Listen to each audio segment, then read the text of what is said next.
ছাড়ি, আমার নতুন ইউটিউব চ্যানেল খুলেছে। না না না, ইনস্টাতে না, ফেসবুকে কোন জায়গায় ছাড়তেছে। এই যে সত্যি দুই বোনই দেখ, अलग ही लेवल के हैं। अलग ही लेवल की। तो তাই তো যার লাগতেছে तो काटता দেয়া লাগবে না। চাউমিন মজা আসতেছে না। किसके प्रोडक्ट है? আমি ভালো করে বইছি, প্রোডাক্ট কিসে খাবে।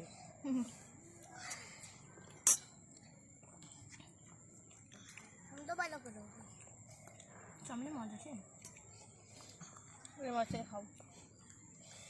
লবণ কম লাগছে। आई थिंक এর চাউমিন খেয়েই ঝাল লাগছে সাথে। হ্যাঁ মোমো তো 1% ঝাল নেই। হুম হুম হুম। হুম